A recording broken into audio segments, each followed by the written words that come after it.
하나님은 예수를 믿는 우리가 눈을 열어 하나님과 대면하는 성도가 되기를 원하십니다. 성도는 신령한 눈이 열려야 됩니다. 신령한 눈이 열려지면 내 안에 있는 또 다른 나를 보게 됩니다. 마음의 눈이 열려지면 하나님 말씀이 살아서 역사하시는 걸 체험하게 됩니다.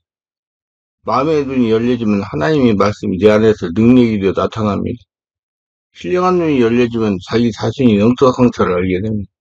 성경에서 열어준 신령한 눈으로 인해서 허물을 보는 눈이 열리면 막혔던 원인, 죄가 보이게 되고 정지하지 않으며 회개하며 마음을 열게 되고 하나님의 말씀과 상관이 있는 신앙을 회복하게 됩니다. 하나님과 관계를 회복하게 됩니다. 성경은 남의 눈에 티는 발견하고 나의 눈은 들면 보지 못한다고 했습니다. 나의 허물을 보는 눈이 열리면 자신을 진단하고 점검하여 말씀과 성령으로 치유해야 깨끗한 가운데 말씀이 역사하는 것을 알게 됩니다. 말씀이 생명으로 나에게 나타나기 시작합니다. 성경에 열어준 신령한 눈은 신앙생활의 필수입니다. 옛말에 내 몸이 100냥이면 눈은 99냥이라고 했습니다. 그만큼 눈이 중요하다는 말입니다. 사람은 육적이면서 영적인 존재이기 때문에 많은 성도들이 영적인 눈에 관심이 많습니다. 관심이 많은 것에 비하여 영적인 눈에 대한 명확한 성경적인 진리가 정립되어지지 않습니다. 목회자 역시 영적인 눈에 대한 명확한 교리가 정립되지 않아서 성도들을 관리하고 훈련하는 데 애로가 많습니다. 이러한 이유로 많은 교회에서 자신만 알아주는 영적인 눈이 열렸다고 하는 성도들로 인해서 문제가 야기되고 있습니다. 영적인 눈은 하나님의 눈으로 천지만물을 입체적으로 보는 것이라고 말할 수 있습니다. 하나님은 고린도서 2장 14절에서 이렇게 말씀합니다. 사람의 지혜가 가르침을 아니하고 오직 성령께서 가르친 것이 아니에요. 영적인 일은 영적인 것을 분별합니다. 영적인 눈은 성령으로 열려야 된다는 말씀입니다. 반드시 예수 믿고 죽고 예수로 태어나 예수 인생을 살며 성령의 세례를 받아야 됩니다. 근데 일부 교회에서는 말씀과 성령으로 열리지 않고 악령의 역사로 열린 눈을 가지고 무분별하게 성도들과 교회를 판단하여 분리시키는 사람들이 있습니다. 더 큰 문제는 이렇게 문제를 일으켜도 명확한 성경적 근거와 권능을 가지고 제재할 수가 없는 것입니다. 눈이 어디를 향하는가에 따라 우리 마음도 달라집니다. 시선이 머무는 곳에는 언제나 마음이 머물기 때문이다. 마음의 창이 닫혀 있으면 내면의 빛도 생겨나지 않으나 마음의 창이 어떻게 열고 닫느냐에 따라서 마음도 달라집니다. 시야가 확보되지 않으면 마음의 시야 자리가 좁아집니다. 언제나 깨끗한 시야를 확보하기 위해 마음의 창을 성령으로 잘 닦아야겠습니다. 아름다운 창은 아름다운 마음입니다. 튼튼한 창보다는 깨끗한 창을 갖고 이웃과 가족에 자랑하는 창이었으면 좋겠습니다. 사람의 마음 상태는 눈을 통해서 알 수 있습니다. 어떤 분은 눈의 상태를 잘 살펴보면 몸 전체의 건강 상태를 알 수 있다고 합니다. 신자는 예수님을 믿음으로 구원받은 하나님의 자녀서 교회에 나와서 예배를 드리고 주님의 몸된 교회로 변해야 되어 갑니다. 세상에 나가서는 빛의 자녀로서 어둠을 비추는 역할을 해야 됩니다. 등불을 켜서 은밀한 곳에 두거나 그릇으로 덮어주면 사람은 없습니다. 등불을 모든 사람이 볼 수 있도록 등잔대 위에 얹어두어서 집안에 들어오는 사람이 환하게 보게 해야 됩니다. 말씀의 빛이 우리 내면에 있는 어둠을 몰아냅니다. 여기서 빛은 신자가 복음을 전해야 할 것을 강조한 것이야. 하나님은 이스라엘을 이방의 빛으로 사용하기 위해서 원하셨습니다. 우리는 복음의 빛, 생명의 빛, 구원의 빛, 사랑의 빛, 소망의 빛을 발해야 됩니다. 신자들은 착한 행실을 통해서 하나님의 사랑의 빛을 어두운 가운데 고통당하는 세상 사람들에게 환하게 비춰야 됩니다. 교회의 빛이 흐려지면 세상은 어두워지게 됩니다. 그럼 눈은 뭐냐? 첫째, 몸의 등불은 눈입니다. 몸은 눈의 지배를 받습니다. 눈이 있기 때문에 우리가 어디 있는지를 알 수 있습니다. 여기서 몸은 그 사람의 전인격을 말하는데 등불에 비유된 눈은 복음을 받아들이는 분별력, 영적 안목을 가리킵니다. 영적인 시각은 예수님과 그 말씀을 바로 알고 이해하는 시각을 말합니다. 눈이 좋으면 온몸이 밝은 것입니다. 그러나 눈이 나쁘면 몸도 어두울 것입니다. 잠언 20장 27절입니다. 사람의 영혼은 여호와의 등불이라 사람의 깊은 속을 살피느니라. 눈이 밝은 사람은 예수님의 인도하심에 귀 기울이고 반응하는 사람입니다. 눈이 어두운 사람은 예수님 말씀을 거부하고 자기가 악한 생활 방식대로 따라 살기 때문에 인생이 어둡고 허망합니다. 따라서 자신 안에 있는 빛이 어둡지 않은가 성능화서 점검해야 된다. 우리가 지금 어둠 속에 있다면 우리 영적 삶에 무언가 문제가 있는 것입니다. 복음의 광채가 영혼 깊은 곳에 경험한 사람은 하나님의 사랑의 빛에 환하게 비치게 됩니다. 그가 보는 모든 것이 밝게 보일 것입니다. 그 빛은 인간의 내면에서 생성된 것이 아니라 외부에서 하나님의 사랑의 빛에서 오는 것입니다. 하나님의 생명의 말씀과 성령의 조명을 통해서 빛을 반사하게 됩니다. 그래서 어떤 사람은 과거에 받은 상처로 인해 마음이 어둡거나 돈에 대한 걱정으로 인해 마음이 울적합니다. 마태복음 6장 22-23절에 보면 눈이 좋고 나쁘고의 문제가 돈에 대한 가치관과 연결되어 있음을 보게 됩니다. 보물을 땅에만 쌓아두는 사람은 영적인 눈이 어둡고 보물을 하늘에 쌓아두는 사람은 영적인 눈이 밝은 사람임을 보여줍니다. 보물을 하늘에 쌓아두고 다른 사람을 너그럽고 따뜻하게 대하는 사람이 있는가 하면 인색하고 비열하고 비판적인 사고를 가진 사람이 있습니다. 만약 여러분 온몸에 빛을 가득하여 어두운 분이 하나도 없으면 마치 너희 등불이 너희를 환하게 비출 때처럼 너희 몸도 온전히 빛날 것입니다. 요한일서 5장 9절로 12절에 보면 빛 가운데 있다면서 그 형제를 미워하는 자는 지금까지 어두운 가운데 있는데요. 그 형제를 사랑하는 빛 가운데 거하며 자기 속에 꺼리낌이 없느냐? 그 형제를 미워하는 자는 어둠에 있고 또 어둠에 행하여 갈 곳을 알지 못하나니 이는 그 어둠을 눈을 멀게 하였음이라고 했습니다. 여러분 성령으로 눈을 밝혀가지고 하나님의 영광을 드러내는 눈들이 되시기 바랍니다. 둘째, 몸의 등불인 눈입니다. 예수님은 등불과 사람의 눈을 비유적으로 비교하시면서 영적인 교훈을 주고 계십니다. 예수님은 사람의 등불을 방 안에 켜두는 이유는 이처럼 말씀해 주셨습니다. 누구든지 등불을 켜도 움속이나 말 아래에 두지 아니하고 등경 위에 둔나니 이는 들어가는 자로 그 빛을 보게 하려 함이라고 말씀하셨습니다. 그러면 예수님이 이 말씀에 어떤 교훈을 우리에게 주는 것입니까? 이 눈은 우리의 육적인 눈을 가리키는 말이 아닙니다. 우리가 지금 사용하고 있는 육신의 눈의 기능은 몸을 밝게 해주고 있는 것이 아니라 오히려 눈을 어둡게 해주고 있습니다. 예수님은 내가 심판하러 이 세상에 왔으니 보지 못하는 자는 소경이 되게 하려 함이라고 말씀했습니다. 보는 자들하고 하신 말씀은 세상을 바라보는 눈을 말합니다. 주님 말씀에 의하면 인간의 눈은 두 가지 모두 함께 뜰 수 없다는 것입니다. 말하자면 세상을 바라보는 육신의 눈도 뜨고 영적인 세계를 바라보는 마음의 눈도 뜰 수 없다는 겁니다. 또 한 가지가 뜨어지는 다른 한 가지는 감겨진다고 하신 말씀입니다. 그러므로 육신의 눈이 열려 세상 걸 바라보는 사람은 소경되게 하신다고 하셨습니다. 하나님을 못 본단 말입니다. 그들의 마음의 눈이 소경된다는 뜻입니다. 그러나 육신의 눈이 감겨진 사람, 다시 말하자면 세상 것에 소망을 두지 않는 사람들에게는 성령으로 마음의 눈을 열어 신령한 세계를 보게 하시겠다는 것입니다. 사실 세상 것을 바라보는 인간의 눈은 그의 마음과 몸 전체를 어둡게 합니다. 예수님이 이곳에서 말씀하고 있는 눈은 영적인 신령한 눈을 말합니다. 눈이 성하면 온몸이 밝을 것이라고 하셨는데 성한 눈은 그 마음의 눈, 신령한 눈, 영적인 눈을 말합니다. 성한 눈을 가진 사람은 온몸이 밝을 것이라고 하셨습니다. 온몸이 성할 것이라고 하신 말씀의 뜻은 죄를 떠난 생활, 순종의 열매를 맺는 생활, 하나님 영화롭게 해드리는 생활을 말해줍니다. 이 눈은 하나님의 말씀으로 등불처럼 빛을 비추게 됩니다. 하나님의 말씀은 우리들의 마음의 눈을 열어주어 그의 눈을 어둠에서 빛을 발산하게 합니다. 주의 말씀은 내 발의 등이요 내 길의 빛이냐고 시편 기자는 말했습니다. 이처럼 하나님의 말씀이 우리의 눈을 밝혀줍니다. 그러므로 하나님의 말씀의 빛으로 눈을 밝히지 못한 사람은 살아는 있어도 소경된 사람들이요. 이들은 몸은 어둠에 사로잡혀 있는 것입니다. 신령한 영적인 눈은 자신을 정확하게 볼 수 있는 눈입니다. 등불을 비추어야 그 빛을 따라 사물을 분별할 수 있습니다.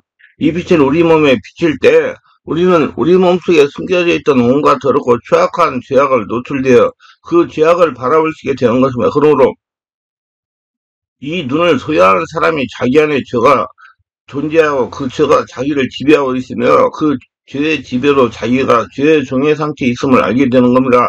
바울은 이 문제에 대해서 곧 내 육신에 선한 것에 거하지 아니하는 줄 아노니 원함은 내게 있으나 선을 행하는 것은 없느라고 말씀해주고 있습니다. 바울은 이 눈이 밝아졌을 때 이처럼 있었습니다. 미쁘다. 모든 사람이 받을 만한 이 말이요. 그리도 예수께서 죄인을 구원하시려고 세상에 임하셨다 하였도다. 죄인 중에 내가 괴수라고 말했습니다. 근데 바리새인들은 율법에 비추어 자기들을 의롭다고 판단했을 것입니다. 눈이 어두웠던 그들은 자기들 몸 안에 있었던 죄를 찾아낼 수 없었습니다. 말씀이 없는 눈을 빛이 없었기 때문에 자기 속에 죄가 있는 사실을 알지 못하고 있는 것입니다. 신령한 눈은 또한 성령으로 열어주시는 눈입니다. 성령의 감동이나 성령의 사역은 우리에게 신령한 세계를 바라볼 수 있게 눈을 열게 하시는 겁니다. 이 사실에 대하여 사도 바울은 이처럼 말씀해 주고 있습니다. 우리가 세상의 영을 받지 아니하고 오히려 하나님께로 은총을 받았으니 우리로 하여금 하나님께서 우리에게 은혜로 주신 것들을 알게 하려 하시려고 말씀했습니다. 그들들 안에 계시는 성령은 우리로 신령한 것들을 바라볼 수 있게 하십니다. 이제 감긴 나쁜 눈, 어두운 눈입니다. 누가복음 11장 3, 4절에 말씀해주는 내 몸에 등불은 눈이다. 내 눈이 성하면 온몸이 밝을 것이요 만일 나쁘면 내 몸도 어두우리라고 말씀합니다. 하의 눈이 그랬습니다. 그녀는 뱀과 디와의 하나님의 말씀을 의심했습니다. 오히려 뱀의 말이 유혹을 받았습니다. 하나님의 말씀은 우리의 눈을 밝게 하지만 사단의 말은 우리 마음의 눈을 어둡게 합니다. 사단은 어둠의 세력이기 때문에 우리가 빛 대신 하나님의 말씀을 의심하거나 멀리하고 오히려 사단의 말에 미혹을 받으면 우리는 방장의 빛을 잃게 되며 우리 몸은 어둡게 할 것입니다. 그래서 자연히 하나님과 관계가 단절이 될 겁니다. 둘째는 발람의 눈이 그래서 발람은 자기 직분을 잃고 발락왕의 물질적인 유혹에 넘어갔습니다. 우리 마음의 탐심은 우리 눈을 어둡게 만듭니다. 탐심으로 어두워진 눈은 온몸을 어둡게 하여 결국 발람의 길을 걷게 되는 발람의 결국처럼 비참한 종말을 구하게 되는 것입니다. 현재 아간의 눈이 그랬습니다. 아간은 하나님의 종 요사의 명령을 어기고 여리고성에 들어갔을 때 그 성에서 약탈한 물건 중 하나님께 거룩한 구별에 바쳐야 할 금덩어리와 은덩어리와 신할산 아름다운 유토 한 벌을 몰래 땅에 묻어 숨겨둔 일로 인해서 이스라엘이 아이성과 전투에 침패케 되었으며 이 일이 밝혀지자 아간과 온 가족들과 그들의 소인 짐승의 이리까지 다 돌로 쳐서 죽이게 하고 불사르게 하였던 것입니다. 우리는 마음의 물질이 빠지면 하나님의 계명을 의게 되고 그 결과 아간처럼 결국 비참하게 되는 것입니다. 네 번째, 내 속에 있는 빛이 어둡지 않는가 보라고 하셨습니다. 우리는 항상 우리들의 자신을 살피는 생활을 해야 됩니다. 그 성령으로 세례받고 충만을 받으면 성령이 나를 보게 하십니다. 귀신은 자꾸 바깥을 보게 하고 너희가 믿음 있는가 너희 자신을 시험하고 너희 자신을 신하라고 말씀해주고 있습니다. 빛이 없으면 신령한 영적 생활을 못합니다. 성령 안에 회개가 없는 사람은 자신의 몸이 어둡다는 걸 알아야 하며 성령도 눈을 떠야 됩니다. 몸이 어두운 사람은 영적인 사랑도 시들어버려 미지근하게 변해버립니다. 그리고는 죄에 대한 감각이 예민치 못해 죄를 범해도 그 마음에 성령의 탄식이 없다면 그 사람은 이미 그 몸의 구석구석이 어둠에 사로잡혀 있는 겁니다. 어떤 사람들은 속히 회개하여 그 몸에 빛을 비춰야 하는 것입니다.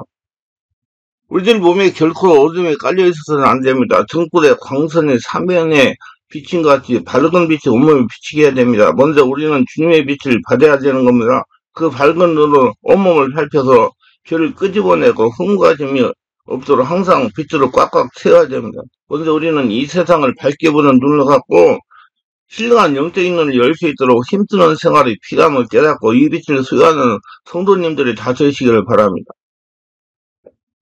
우리 눈이 어두워서 우리가 보지 못하는 것이 아닌지를 먼저 살펴야 됩니다. 이 말씀은 육신의 눈과 몸에 관해서 뿐 아니라 우리 영적인 눈과 삶에 관해서도 진리입니다. 그래서 눈은 자신을 보고 하나님을 보는 것이 눈입니다. 우리에게 믿음과 순종이라는 영적으로 건강한 눈이 있으면 우리의 삶 속에는 밝은 진리의 빛이 쏟아져 들어올 겁니다. 예수 그리스도의 진리의 빛을 들어오면 시들어가던 우리의 심령이 활짝 얻을 겁니다. 세상에서 알지 못하는 기쁨이 솟아납니다. 영원한 나라에 대한 확신과 소망이 일어납니다. 영원한 나라에 대한 소망과 확신 때문에 이 세상을 이길 힘이 생깁니다. 이 세상 악과 불의와 거짓과 그것들의 공격과 일시는 득세에도 불구하고 낙습하거나 절망하지 않고 견디며 위로를 받을 수 있는 능력을 주십니다. 진리를 따라 살려고 하는 의지가 서게 됩니다. 우리의 존재 이유와 사명이 무엇인지를 깨닫게 됩니다. 그 사명을 다하려고 열심히 살게 됩니다. 그래서 우리의 생명과 삶의 윤기를 띠게 됩니다. 우리의 삶이 온통 변하게 됩니다. 그리고 우리 속에 진리의 빛이 가득하게 되면 어둠 속에 숨어있던 온갖 더러운 것들을 드러나게 되고 그 더러운 것을 제거하게 될 것입니다. 그래서 우리의 마음과 삶이 깨끗하고 빛나게 될 것입니다.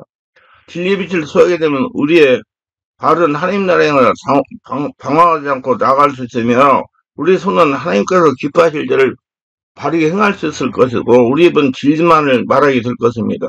이렇게 빛과 진리이신 예수로 충만한 삶이 있을 때 우리의 삶은 환히 빛나는 삶이 될 것입니다. 네 번째, 눈에 보이는 것보다 눈에 보이지 않는 것이 더 중요하다는 겁니다. 눈에 보이는 이 물질 세계는 눈에 보이지 않는 하나님의 말씀으로 지어졌습니다. 히브리서 11장 3절에 이 보이지 않는 이 영의 능력이 물질을 창조할 수 있음을 기억해야 되는데 이를 기억하지 못하고 있기 때문에 영적인 안목이 열리지 않고 있는 것입니다. 말씀을 듣고 알고 있으니 실제로 듣지 못하고 있기 때문에 보이지 않는 영의 중요한 원칙과 원리를 적용하지 못하고 살지 못합니다. 보이는 소망이 아니라 보이지 않는 소망이요. 보이는 예배당보다 보이지 않는 자신 안의 성전이 더 중요합니다. 자신이 살아계신 하나님은 성전입니다. 하나님은 사람이 지으신 보이는 성전에 계시는 것이라 보이지 않는 하늘의 성소에 계신다고 말씀하고 계십니다. 물론 보이는 예배당을 통하지 않는 성소를 나타내야 되지만은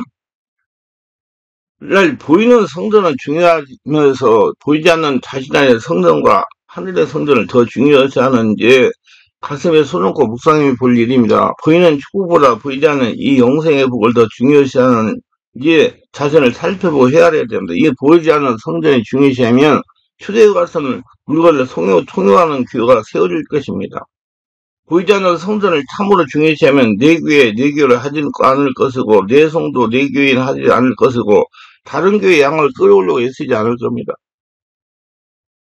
보이지 않는 성전을 중요시한다면 우리 교회, 우리 성도, 우리 목사라고 말하지 않을 겁니다. 교회가 이렇게 분열을 하고 타락하고 신령한 눈이 열리지 않고 보이지 않는 성전을 보지 못하기 때문입니다.